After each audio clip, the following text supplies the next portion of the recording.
Olá, paz do Senhor Jesus, eu sou o pastor Silas Daniel e seja bem-vindo a mais uma edição do Senedcast, o podcast do Congresso Nacional de Escola Dominical promovido pela Casa Publicadora das Assembleias de Deus, a CPAD, e que nesta edição está ocorrendo em São Paulo, no templo sede da Assembleia de Deus, Ministério do Belém.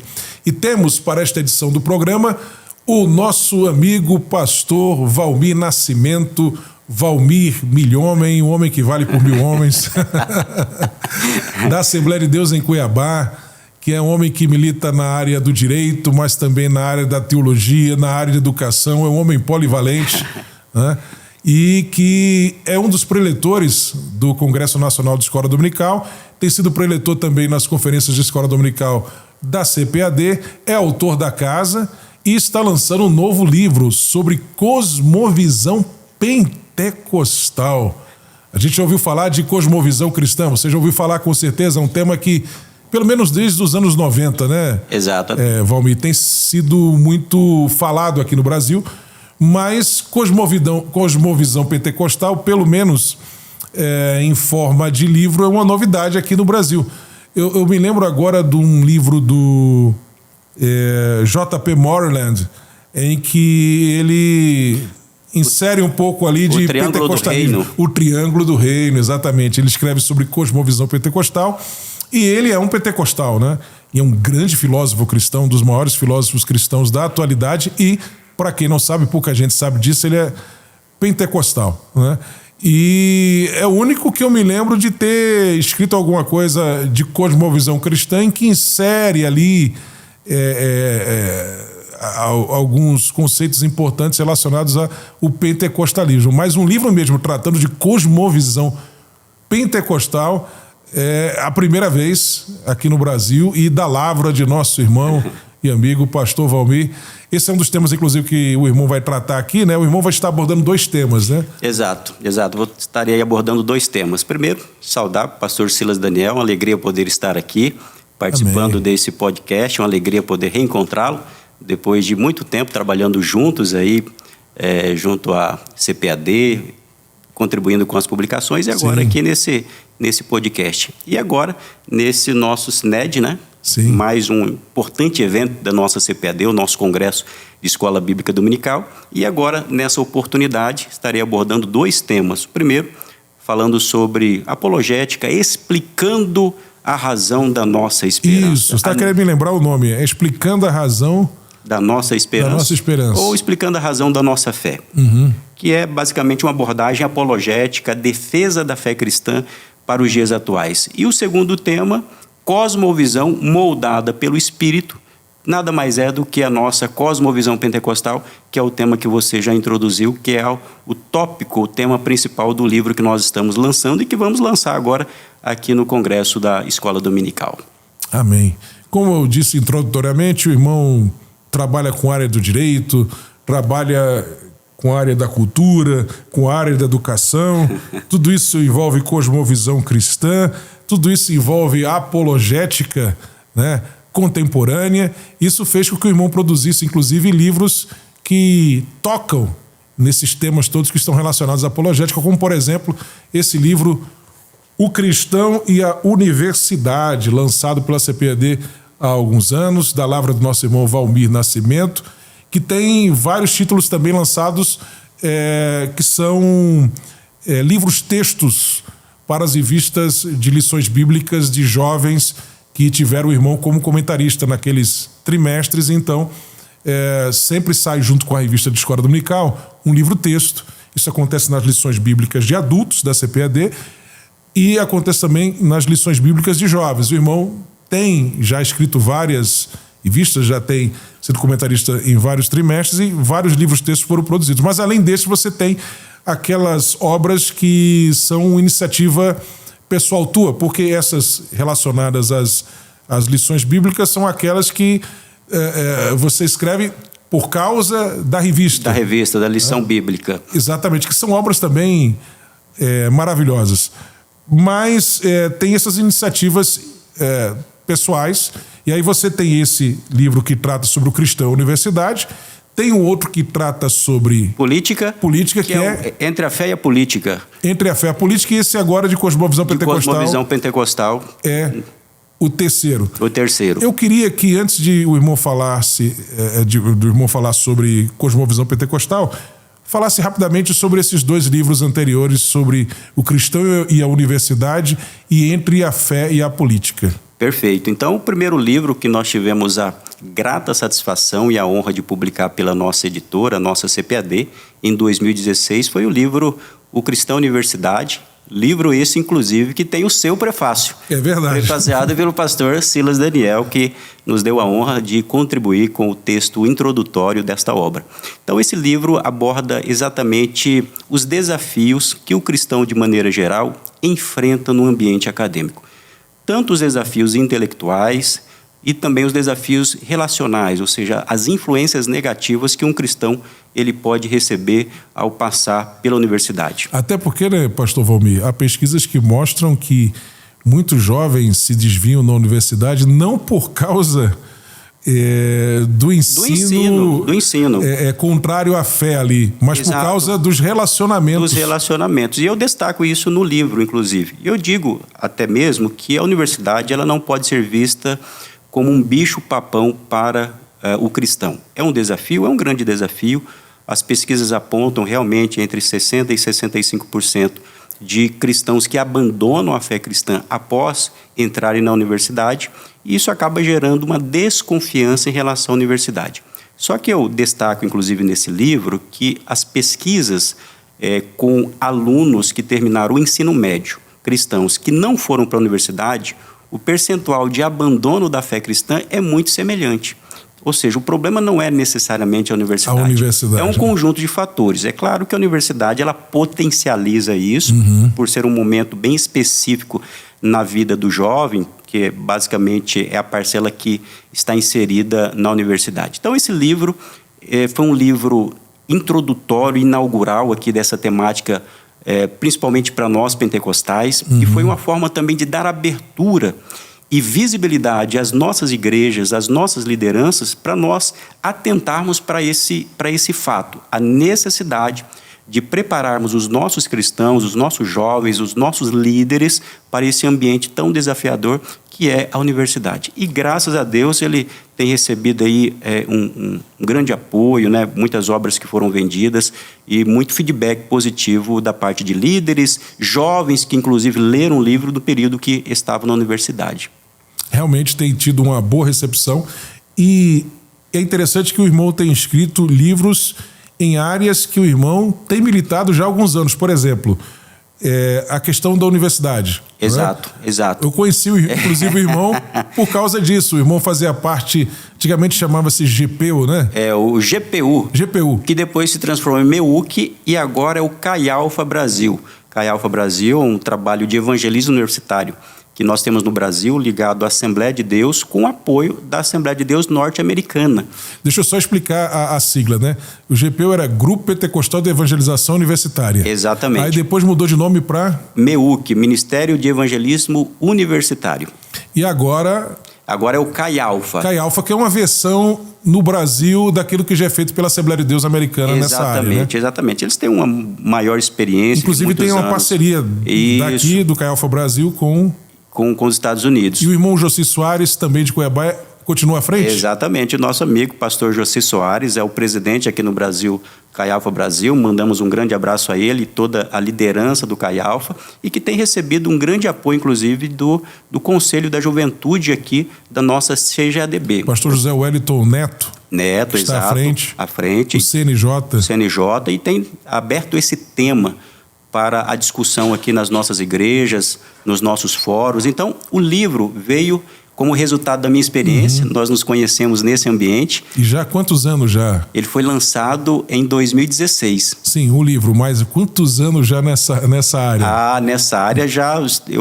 Eu fiz a minha faculdade em 2000, terminei em 2003. Já estou denunciando aqui a minha idade. Tá? Então, fiz faculdade de Direito e naquela época eu já... entrei nesse mundo e percebi os desafios. Então são mais de 20 anos. Mais de 20 anos aí nessa área, que é mais ou menos a época que eu te conheci, na verdade. Foi por essa época daí. Exato. Né? Inclusive, né, você criou o blog E Agora Como Veremos. E Agora Como Veremos, em homenagem àquele livro de cosmovisão cristã. De cosmovisão que do nós Charles vamos... Colson e Nancy Pierce, Exato. lançado pela CPAD, que foi um best-seller vendido no Brasil com uma aderência forte, não só entre os assembleanos, mas entre pessoas de outras denominações. E foi quem lançou a Nancy Pierce de fato no Brasil. Isso. Depois a CPAD lançou Verdade Absoluta. Ela teve livros lançados por outras editoras também.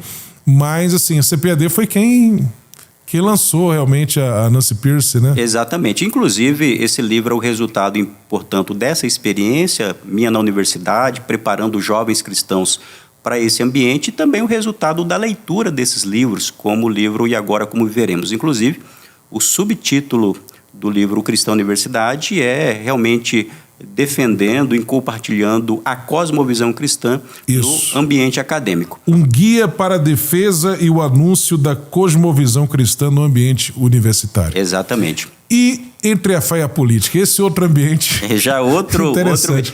E que tem alguma relação também com sua militância na área do direito. Para quem não sabe, o pastor Valmir, ele trabalha nessa área, é a formação dele já há muito tempo. Gostaria que você falasse sobre a tua formação nessa área, a associação da qual você faz parte, que é muito importante. Você fez parte de uma, hoje faz parte de outra. Explica isso aí para os nossos espectadores. Perfeito. Então, minha formação inicial em Direito, tenho uma atuação nessa área, sou analista do direito em um tribunal eleitoral, então tenho militado nessa área há muitos anos, desde quando me formei, e mais especialmente a partir de 2005. Isso me levou também a tratar o tema da liberdade religiosa nos vários níveis aqui no nosso país. E, inicialmente, eu fiz parte da fundação da Associação Nacional de Juristas Evangélicos, e que trouxe essa temática para a igreja no Brasil. Ana Júri, né? Ana Júri, naquela ocasião, e que tratou de assuntos importantíssimos para a defesa da fé e para a defesa de pontos de vistas conservadores, principalmente com o aumento de leis e decisões judiciais que acabavam trazendo prejuízos e restrições para a manifestação da fé na esfera pública. Nós fizemos parte da fundação, mas há alguns anos nós estamos agora no Instituto Brasileiro de Direito e Religião. Eu sou o terceiro vice-presidente acadêmico, tenho trabalhado essa temática lá, e o Instituto tem tratado esse assunto com muito cuidado, por meio da formação, por meio da defesa diretamente nos tribunais e também tratando na mídia acerca dessas temáticas. E tem muita gente de peso ali, né? Muita gente. O Ives Gandra, por exemplo. Exato. Pessoas conservadoras, né, que fazem parte da nossa história do direito no Brasil. O presidente é o Dr. Tiago Vieira, um grande jurista aqui no Brasil. Temos também o Dr. Jean Regina. E temos, inclusive, conselheiros que estão hoje no Instituto, que são da Assembleia de Deus. Pastor Douglas Batista foi convidado, está lá com a gente. Pastor Elias Torralbo. Ou seja, então, eu tenho essa trajetória no direito e sempre fui fazendo essa vinculação da teologia, da vida cristã e também com o ambiente público, com a cultura. Foi quando, então, como o resultado da minha pesquisa de mestrado sobre a participação política dos evangélicos no Brasil, porque nós sabemos que nas últimas décadas, mais especialmente nas últimas 2 décadas, esse tema ele veio assim como um fator decisivo no Brasil. E muitos jornalistas e estudiosos, teóricos, começaram a tratar do assunto, o chamado peso do voto evangélico no Brasil, e começaram a tratar isso do ponto de vista jurídico como um abuso do poder religioso. Aí está o problema. Aí está o problema. Então, foi quando eu comecei a tratar desse assunto de maneira mais teórica, refletindo profundamente. Escrevi alguns artigos e depois tivemos a publicação do livro Entre a Fé e a Política, que é o resultado, portanto, da minha pesquisa de mestrado. E naquela época, pastor Silas, pouco se falava sobre esse assunto. Nós tínhamos críticas à participação dos evangélicos na política, simplesmente como se fosse um grupo que era massa de manobra e oferecido como um capital político e que, portanto, era necessário que houvesse uma limitação dessa participação. Se pensava muito que eram os pastores que definiam o voto evangélico. E hoje a gente sabe que os pastores, obviamente, têm influência, mas os evangélicos, ainda mais com acesso que se tem hoje às informações, eles formam o seu voto, a sua convicção no que vai votar, e basearam nos seus valores, nos seus princípios. Não é simplesmente uma coisa que vem da liderança apenas como influência. Perfeito. Eles têm os seus valores, a partir dos seus valores e das informações que têm sobre os candidatos e suas propostas, eles formam a sua opinião e seu voto. Perfeito. Né? E a igreja, como uma instituição social também, como qualquer outra instituição na sociedade, um grupo de pessoas que têm os seus valores e os seus princípios, votam a partir desses valores e desses princípios. E no livro eu tratei desse assunto e mais especialmente da discussão jurídica sobre a existência ou não do chamado abuso de poder religioso. E eu dizia ali, neste texto publicado pela CPAD, que não tinha base constitucional nem legal para nós chegarmos à conclusão de que isso existia. Então foi o início da reflexão no Brasil sobre essa temática. Quando chegou em 2022, esse assunto chegou ao TSE.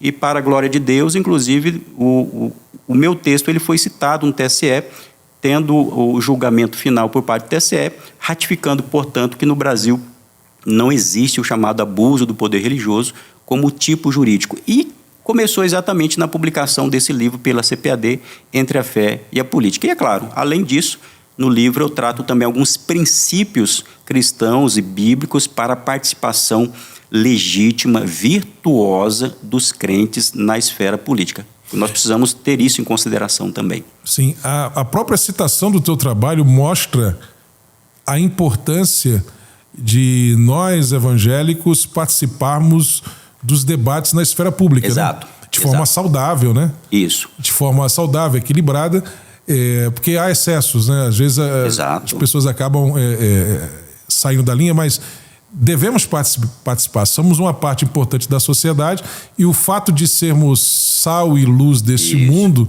implica também isso, sermos luz onde Deus nos colocou. Se essa é a tua área, por exemplo, de trabalho, de militância, enfim, desenvolvimento do teu ministério e da tua carreira, isso. É óbvio que você vai ser luz ali, contribuindo com o teu posicionamento sobre aquelas questões dentro dos princípios cristãos. Exato. E isso reverberou de tal maneira que foi citado nesse julgamento e no final nós tivemos essa vitória para a igreja no Brasil. Perfeito. E essa abordagem. Então, todas as minhas publicações, ou pelo menos a maior parte das minhas publicações, elas tratam da fé na esfera pública, chamada teologia pública. E desde que comecei com essas publicações, sempre enfatizando a teologia pentecostal. Por que isso? Porque nós sabemos que existem publicações estrangeiras e também nacionais que tratam desse assunto, de uma cosmovisão, de uma participação pública da igreja, de uma teologia pública, ou seja, que dê direcionamento para os cristãos em várias esferas, na cultura, na economia, na educação e principalmente na política. E nós, pentecostais, né? Quais são os princípios que nos norteiam nessa participação? Existe algum distintivo pentecostal que nos leve a tomar essa postura e dar esse testemunho na sociedade de maneira diferenciada a partir das Escrituras? Então, todos os meus livros abordavam essa participação pública, mas sem me esquecer da identidade pentecostal, da nossa teologia pentecostal. Ou seja, nós temos os nossos valores, nós temos a nossa experiência pentecostal, nós acreditamos no batismo no Espírito Santo, nos dons espirituais. E eu preciso me valer desses princípios e dessa experiência na igreja, mas eu não posso deixar de ser pentecostal também na esfera pública, porque senão eu acabo transformando o pentecostalismo simplesmente como algo enclausurado. Ou seja... Isso é muito importante também ser frisado, pastor Valmir, porque a cosmovisão pentecostal é uma cosmovisão evangélica. Isso. Sendo que o que acontece é que irmãos de outras tradições, eles acabam omitindo, por questões de convicções doutrinárias, aspectos do evangelho, do evangelicalismo, que precisam estar dentro dessa discussão de cosmovisão cristã. E a contribuição pentecostal é justamente trazer esse plus, né? Perfeito. Esse plus. Esse é o ponto. E daí nós já entramos nessa concepção de cosmovisão e cosmovisão pentecostal, que nada mais é do que a reunião de todas essas temáticas, que é uma visão de mundo palavra cosmovisão. Ela é uma visão de mundo, uma visão do cosmos, e que dirige a vida da pessoa, as suas decisões, a forma como ela vai se portar em relação à educação, à cultura, às questões éticas, ou seja, de onde nós extraímos os nossos pressupostos para agir nessas esferas. Então, a compreensão de uma cosmovisão é que a fé não é algo tão somente privado, que eu exerço uma espiritualidade quando eu vou ao culto. Não, eu não deixo de ser cristão, eu não deixo de ser servo de Jesus, de ser o seu discípulo quando eu estou no trabalho, quando eu estou na política. Cosmovisão nada mais é do que levar realmente os meus valores, os meus princípios, aplicando ali. E como o senhor bem destacou, essa compreensão de cosmovisão pentecostal nada mais é do que uma cosmovisão bíblica. Isso. Cosmovisão bíblica. E alguém pode dizer assim, mas a Bíblia não tem essa palavra cosmovisão. Claro que não tem, mas é um conceito teológico, um conceito histórico, que vem da filosofia, que é uma percepção do mundo. Só que nós temos um termo que eu gosto de fazer essa vinculação, pastor Silas Daniel, que é a expressão de Paulo, quando Paulo diz assim, na sua primeira epístola aos Coríntios, mas nós temos a mente de Cristo. Perfeito. Ou seja, o que é ter a mente de Cristo? É pensar como Jesus, agir como Jesus e ter as decisões de Cristo. É ter uma visão de mundo cristã. É ter uma visão de mundo cristã a partir dos valores das Sagradas Escrituras. Pois bem, então a cosmovisão pentecostal é a cosmovisão cristã. Porque nós entendemos que o pentecostalismo não é só uma denominação. O pentecostalismo, o Pentecoste, é uma característica da igreja cristã. Exatamente. É aquilo que alguns autores chamam de pentecostalidade. Ou seja, eu vivo como pentecostal. Assim como a igreja tem uma característica universal, ou seja, abrangente, ela é também uma igreja pentecostal, ela tem essa característica. Então, a cosmovisão pentecostal, que agora eu trato de maneira sistematizada, aí está. Nesse livro eu sistematizo o conceito de uma cosmovisão, o que é um conceito de cosmovisão, o que é uma cosmovisão cristã e os distintivos de uma cosmovisão pentecostal. E como o senhor bem destacou, nós sabemos que esse tema, principalmente em termos de Brasil, passou a ser utilizado aqui por teólogos tradicionais. E eles deram uma grande contribuição. É claro, nós não podemos desprezar isso, como, por exemplo, o livro E Agora Como Veremos, que influenciou bastante. Que, por sua vez, é influenciado pelo Como Viveremos, do Francis Schaeffer. Do Francis Schaeffer, e que teve a influência do Abraham Kuyper. Isso, do Abraham Kuyper. Então, nós vamos desprezar essa contribuição? Não vamos desprezar. Agora, nós precisamos trazer a nossa contribuição pentecostal. Sim. E o senhor destacou bem que, em termos de Brasil, de fato, nós temos pouca produção de maneira específica sobre esse assunto. Fora do Brasil, nós tínhamos alguns autores que pensavam aqui e ali, como Amos Yong, que aborda essa temática, mas não nesse nível. Existem publicações que tratam, por exemplo, de uma cosmovisão renovada.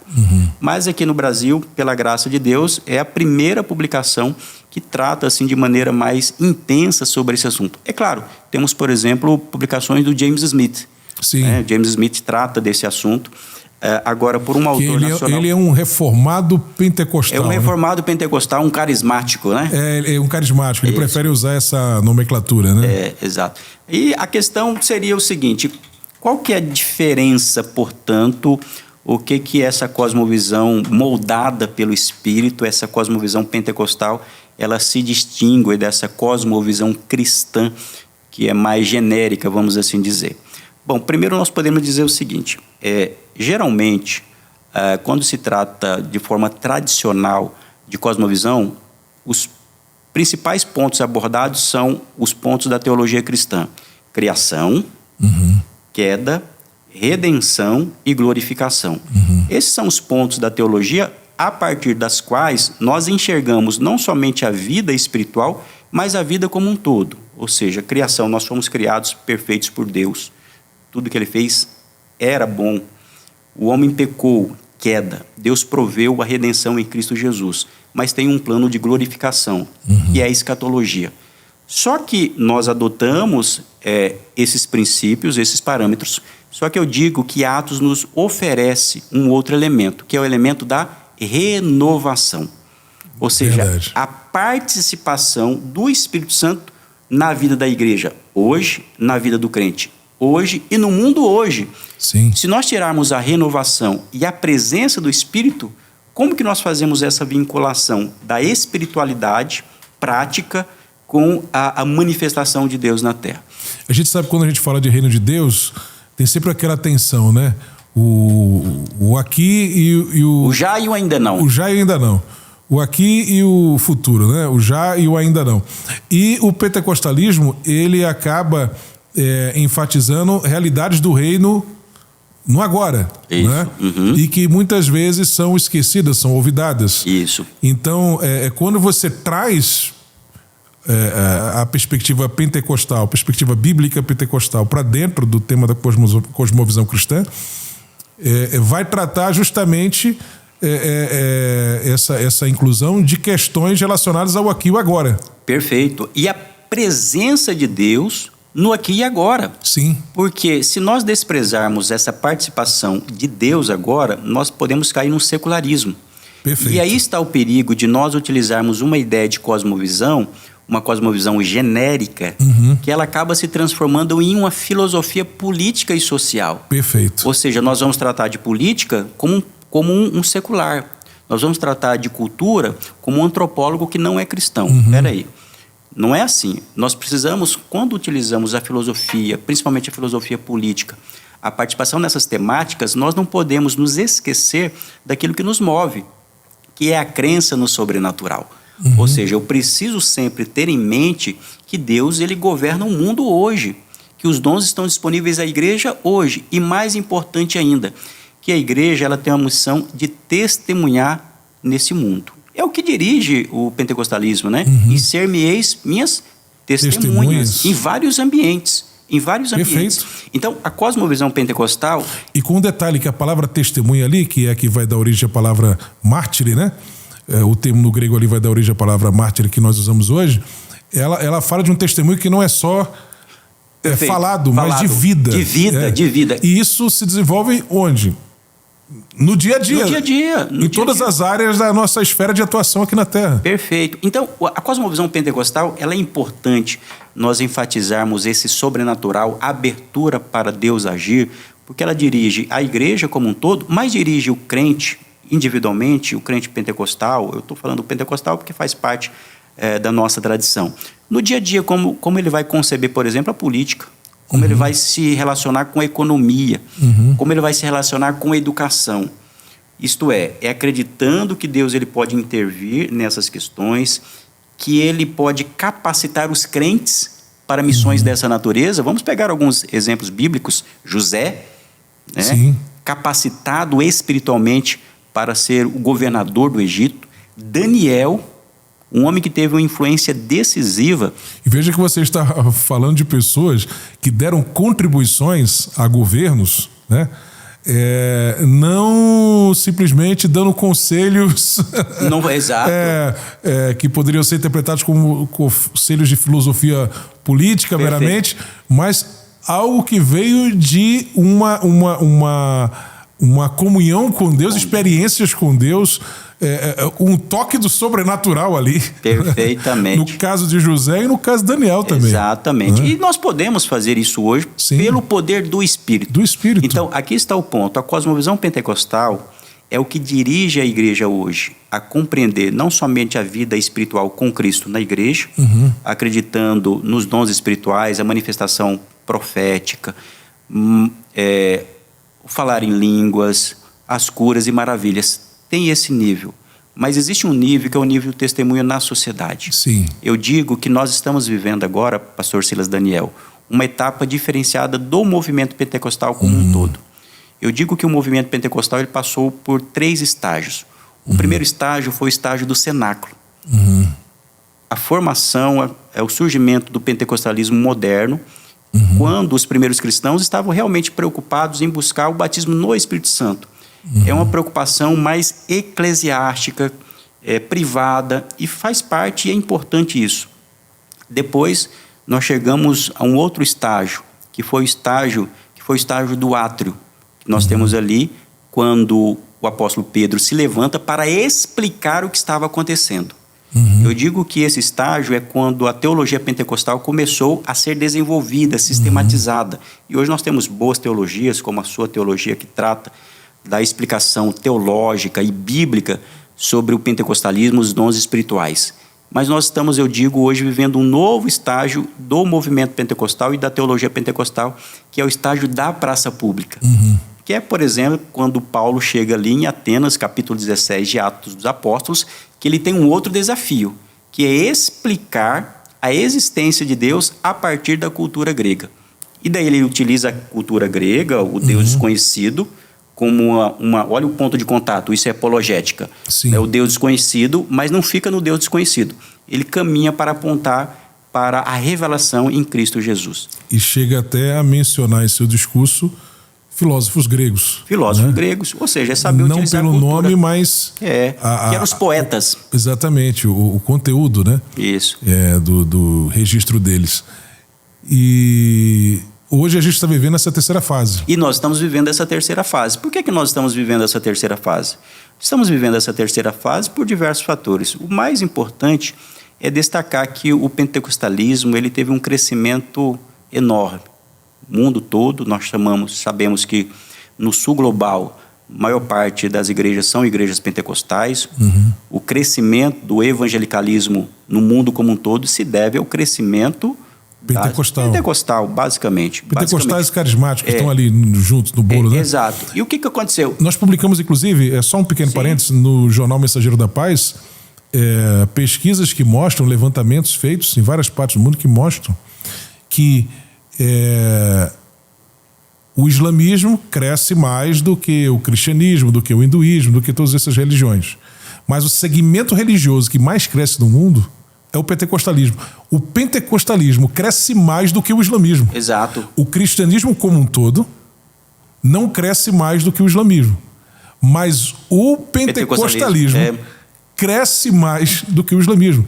Nada nos últimos 100 e tantos anos tem crescido mais no mundo, no planeta Terra, do que o pentecostalismo. Para honra e glória do nome do Senhor Jesus. Isso aqui não é nenhum fanismo, porque esse é um movimento de Deus, na história e o que nós queremos é servir ao Senhor com aquilo que Ele nos deu nesse tempo, nessa curva da história. Perfeito. E o próprio Philip Jenkins escreveu aquele livro, A Próxima Cristandade, que ele já falava sobre esse tema, acho que ele publicou esse livro já há mais de 20 anos, que ele destacava que o futuro do cristianismo seria eminentemente pentecostal, por conta dessa pujança no evangelismo e também nas obras missionárias. Então, com esse crescimento, veio o que também?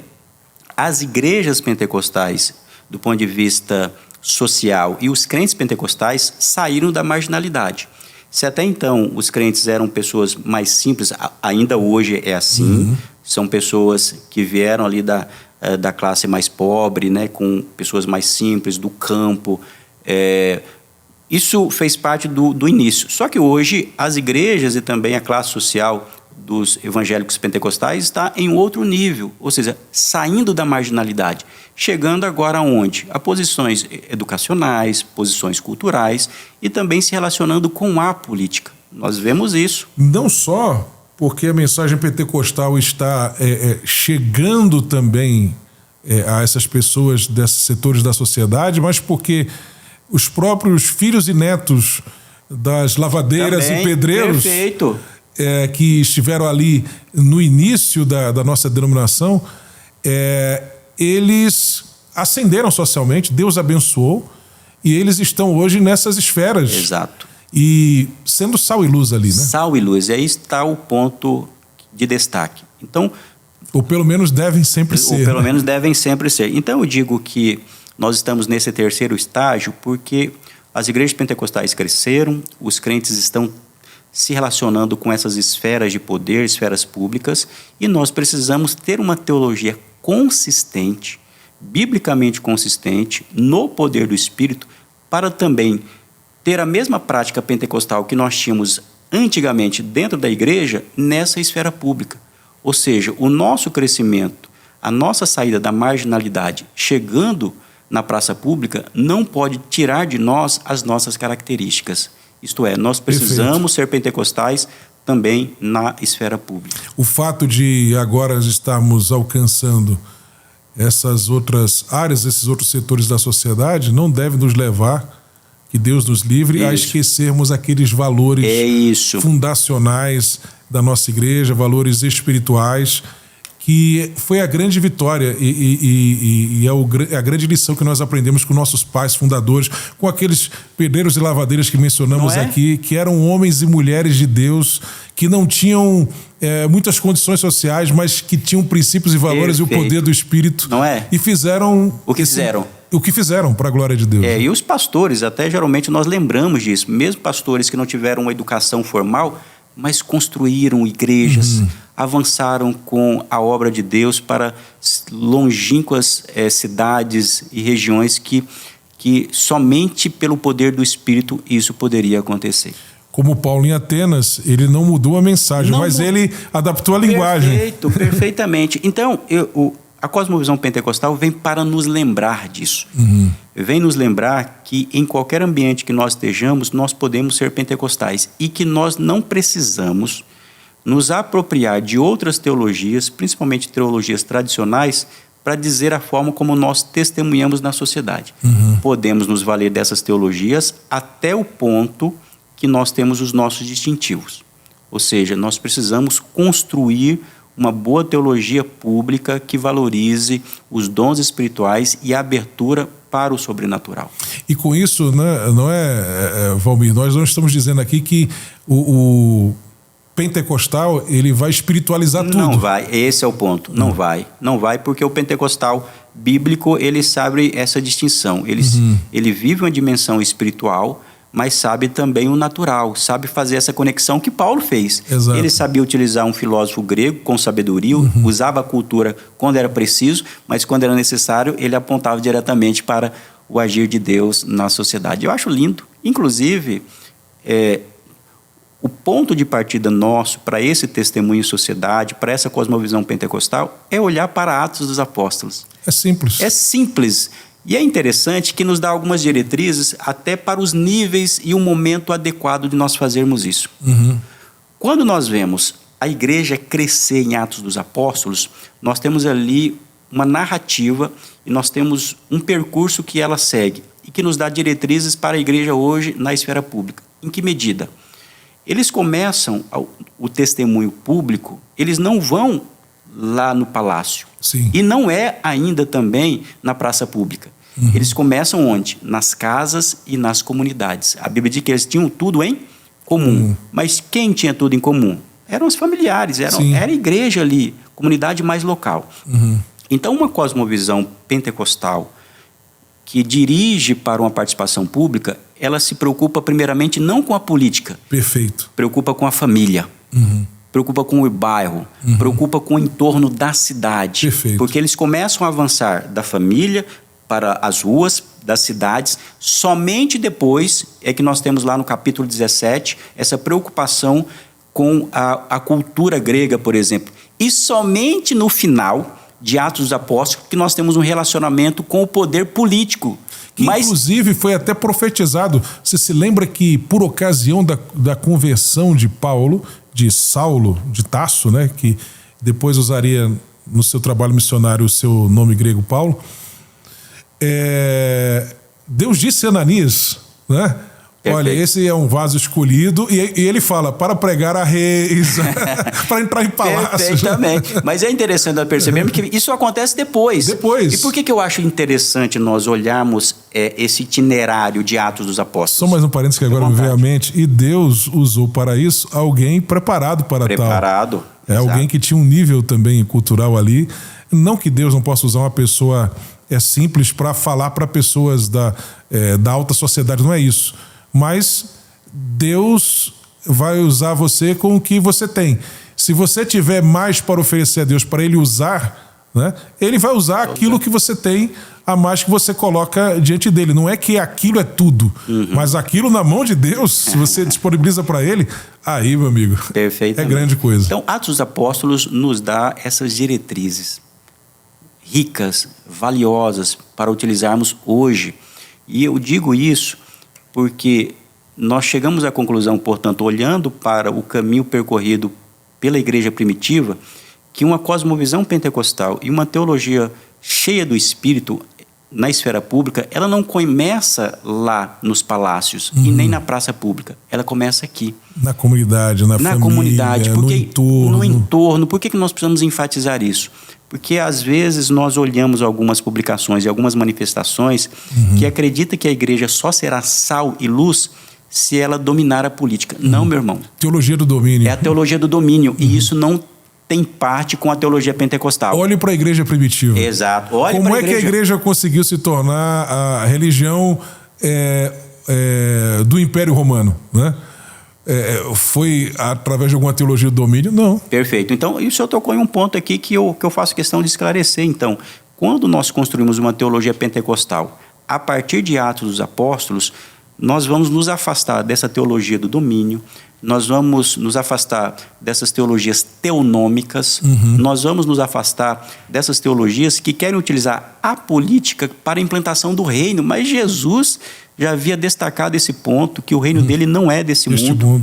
Então, quando nós olhamos para as Escrituras e construímos ou extraímos essa cosmovisão pentecostal, é olhar nada mais, nada menos para Atos dos Apóstolos e ver como nós iremos testemunhar na sociedade, na esfera privada e também na esfera pública. Pastor Valmir, que bênção. Eu serei com certeza um dos leitores dessa obra, Cosmovisão Pentecostal, que, como já adiantado, para mim, só o assunto em si já é de grande relevância e de grande interesse para mim, e não só para mim, mas eu creio que para você também, espectador que está ouvindo essa conversa, o conteúdo com certeza vai acrescentar à sua vida e creio que vai estimular muita gente a se envolver com esse trabalho cristão que ainda não está sendo tão bem aproveitado, que é a ação cristã nessas outras esferas da sociedade que precisam também receber a mensagem de Cristo. Então, eu louvo a Deus pela tua iniciativa, por essa obra, eu louvo a Deus pela tua vida e vamos continuar orando para que Deus continue, através da sua palavra, produzindo obras desse nível para lá, para edificar mais ainda o corpo de Cristo. E eu gostaria de que você, nesse momento, nesse encerramento desse podcast, dessa nossa entrevista, desse nosso bate-papo, trouxesse uma palavra que Deus tenha colocado no seu coração para os nossos espectadores. Pode ser relacionado a esse assunto que nós acabamos de conversar, pode ser uma outra coisa, mas você agora tem canal aberto direto para os nossos espectadores.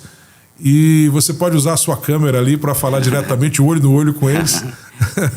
Amém. Primeiro agradecer, pastor Silas Daniel, pelo convite para estar aqui nesse podcast, pelo apoio que tem dado há muito tempo na CPAD, pelas publicações. É uma alegria poder participar aqui deste podcast. Agradecer ao irmão Ronaldo Rodrigues pela abertura que nós temos aqui na nossa CPAD e poder contribuir por meio dos livros, dos comentários e também nas nossas conferências e, nesse caso, no congresso da Escola Dominical. Amém. Deixar, portanto, uma palavra para os nossos irmãos que estão nos acompanhando nesse podcast. Queria lembrar aquilo que Pedro escreve na sua primeira epístola, no capítulo 3 e o versículo 15. Antes, santificai a Cristo em vossos corações e estais sempre preparados para responder com mansidão e temor à razão da esperança que há em vós. Naquele contexto, um contexto que a igreja passava por perseguições, muitos cristãos estavam sendo assassinados, mas o apóstolo Pedro lembra dessa base. Santifique a Cristo e esteja sempre preparado para responder. De que maneira? Com mansidão e temor à razão da esperança. Ali não é necessariamente uma resposta teórica, ali era um testemunho de vida. E é exatamente isso que nós devemos fazer nos dias em que nós estamos vivendo. Testemunhar de Cristo no ambiente em que nós estejamos. Como que nós testemunhamos? Com amor, com gentileza, anunciando que Cristo salva e que Ele redime o homem e que tem poder para transformar a sociedade também. Que Deus vos abençoe. Mais uma vez, muito obrigado. Amém. Deus continue te abençoando mais e mais, pastor Valmir, e a você também, querido espectador do nosso CNEDcast. Continue conosco, nós temos outras entrevistas que com certeza vão abençoar a sua vida, e até o nosso próximo encontro.